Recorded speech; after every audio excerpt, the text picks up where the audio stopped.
За сайн уу манайхан. Өнөөдөр хэдүүлээ сэтгэл зүйн эрүүл мэндтэй хөрөнгө оруулалт хийж жижиг зүйлсээс ч ад жаргалыг мэдэрдэг нэгэн хүний амьдралыг өгүүлэх 2023 оны Perfect Days буюу төгс өдрүүд нэртэй киноны талаар ярилцуулна. Энэхүү герман найруулагчтай Япон кино нь 2024 онд Оскарт шилдэг олон улсын кино номинацид нэр дэвшижсэн бөгөөд бусад нэр хүндтэй олон улсын кино наадмуудаас нийт 14 шагнал хүртсэн тунчиг чанартай бүтээлээ. Киноны гол дүр нь 50 гаруй настай Хирэяма гэх нэртэй Токио хотын нийтийн бие засах газарт ажилладаг ганц бие эрэгтэй байдаг. Түүний амьдрал бусад хүмүүсийн нүдэнд уйтгартай нэгэн хэвийн мэт санагдах боловч яг үнэндээ мань нэр өөрийнхөө хувьд төгс амьдралыг бий болгож чадсан гэдэгт та итгэх үү? Түүний амьдралаас бид нэгэн чухал үннийг ухаарах учиртай. Төгс төгөлдөр амьдрал гэдэг бүх зүйл нь хүсснээр болдог амьдрал биш. Харин амьдралдаа орж гарч буй бүхий л үйл явдлыг тайвнаар хүлээн авч, юуж тохиолдсон сэтгэлийн тогтвортой байдлаа хадгалж одоо байгаа мөчөөсөө бяцхан чадахгүй ад жаргалыг мэдрэх тухай байж болох юм.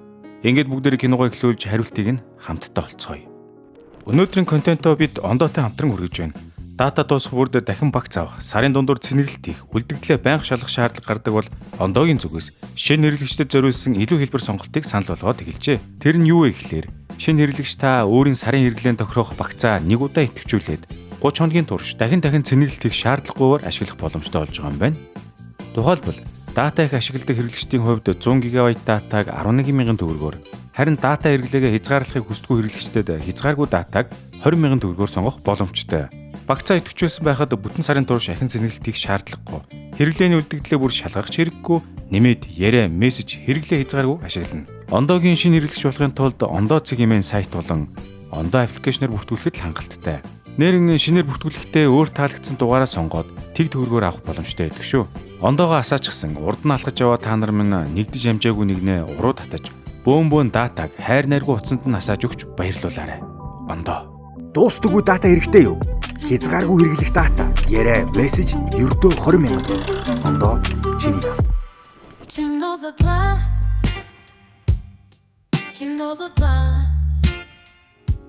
Хирэяма ахыг өглөө сэрүүлэг биш, цонхны цаанаас сонсогдох тогтчил үйлчлэгээний ажилтны годомж шүүрдэх чимээ сэрэн.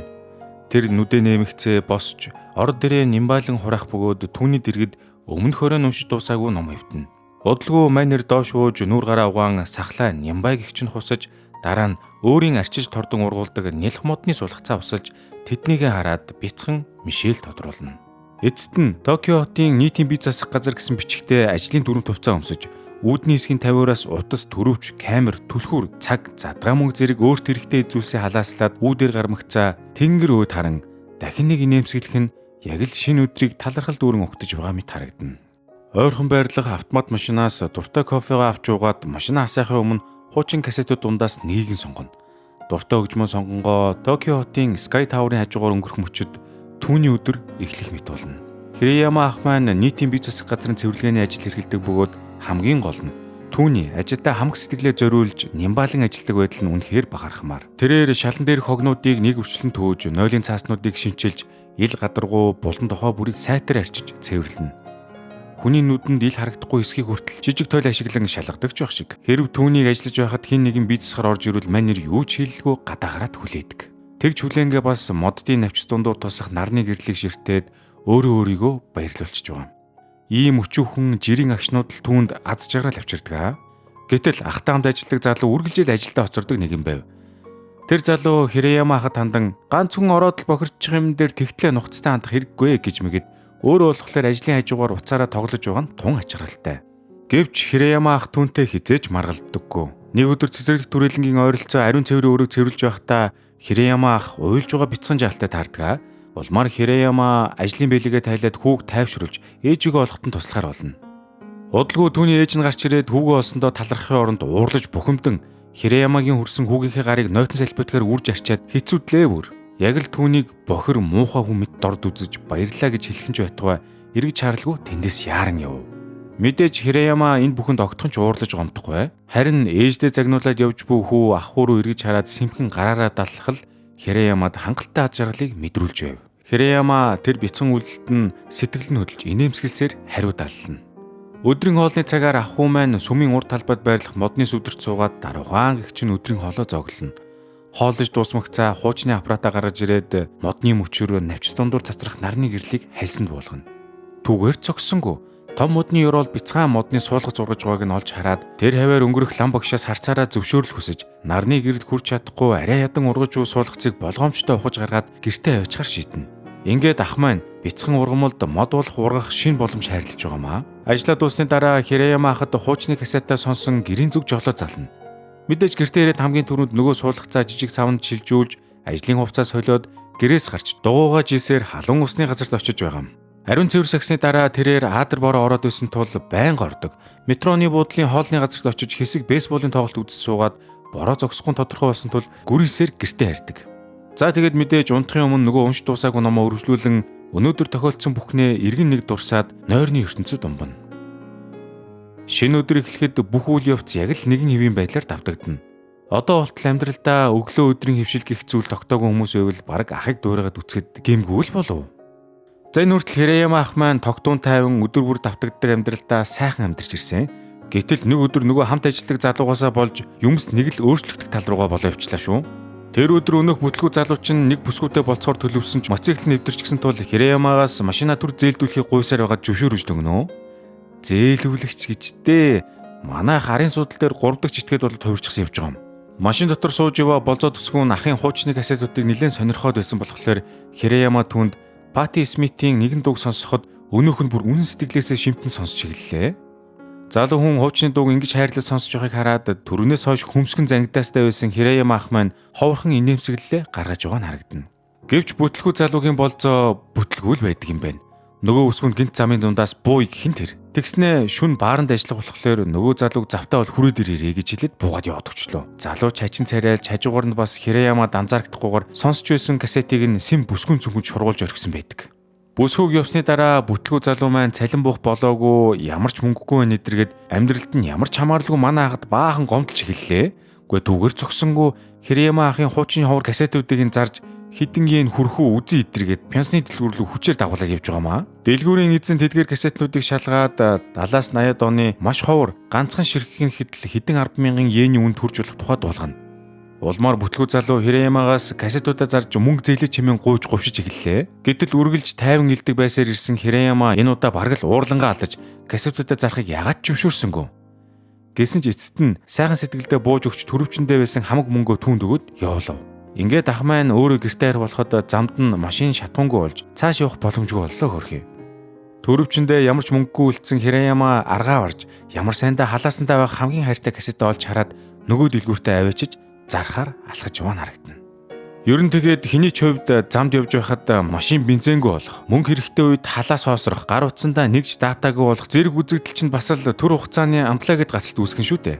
Гэхдээ энэ дундаас датаны гачигдалд орохгүй байх тал дээр бол та бүхэнд сонголт байдаг гэдгийг дуулахад таатай байна. Та ердөө ондоогийн хэрэглэгч болж контентын ихэнд дурдсны дагуу шинэ хэрэглэгчдэд зориулсан бөөн боболомжийг эдлэхэд л хангалттай. Харин угаасаа ондоогийн хэрэглэгч үйл яах вэ гэж үү? Тэгвэл ондоогийнхан маань байнгын хэрэглэгчтэй ч мөн урт хугацаагаар багцаа идэвхжүүлж илүү хэмнэлттэй ашиглах боломжийг санд болгож байна. Хэрэглэгч та сонгосон сарын багцаа 3 болон 6 сараар урьдчилан идэвхжүүлснээр 15-аас 30% хөнгөлөлт идэх боломжтой болжээ. Өөрөөр хэлбэл сар бүр багцаа ахин дахин идэвхжүүлэхийн оронд хэрэглээгээ хэдэн сараар нь нэг дор шийдэж багцынхаа үндсэн үнээс хямдруулан ашиглах боломжтой гэсэн үг юм аа. Үргэлж бидний талд байдаг ондоодоо баярлалаа. Дуустдаггүй дата хэрэгтэй юу?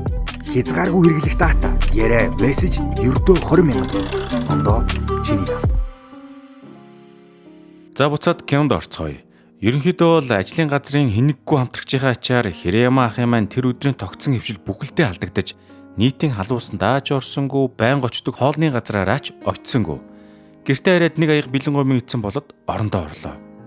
Олон жил доктортой мөрдөж ирсэн өдөр тутмын хэмнэлт нь алдагснаас болж шүн олигтой ч нойр авч чадсангүй хөрхий. Хэд хоногийн дараа хуваарьт ариун цэврийн өрөөгөө цэвэрлэх үеэрээ Хирэяма ханын завсар хавчуулсан жижигхэн FST цаасыг олж хардгаа. Цаасыг дэлгээ тартал TikTok тоглоом буюу XO үсгийг хамгийн түрүүнд 3 дараалуулж бүгэлсэн хождог тоглоомыг эхлүүлсэн байх бөгөөд яг голын нүдэнд нь өв үсгээр тэмдэглэгээ хийсэн байлаа. Ах ихэнтэй үүнд нь нэг их ач холбогдол өгүүлгүй шууд хогийн ут руу шидчихдэг. Гэвч үдийн хоолны үеэр манер сониуч зандаа хөтлөгдөн өнөөх цаасыг хогийн утнаас гаргаж ирээд өөрийн үзгээр нэг ширхэг X тэмдэг тавиад яг нөгөө анх олсон ханын завсартаа шургуулж орхив. Маргааш нь ажилдаа ирээд нөгөө цаасаа нөгөө газараас олж нээгээд үстэл шинээр өв үсэг нэмэгдсэн байх нь тэр. За энэхүү ханын завсар үлдээсэн жижигхэн зурвсаар дамжин огт танихгүй хоёр хүн хоорондоо тоглож эхэлнэ. Тэр өдөр нөгөө бүтлгүү залуутай болцсон охин ахыг олж ирээд өөрийнхөө цүнхнээс түүний касетыг олсон гэд авчирч өгдөг. Гэхдээ тэгснээ хэсэг тэнэглэж зогсоод дахиад нэг удаа касетны хөгжим сонсч болох уу? Хэмээн ахаас гуйлаа. Улмаар бие биенээ огт танихгүй тэд хамт хөгжим сонсонгоо учиргүй гүн бодолд автцгаав.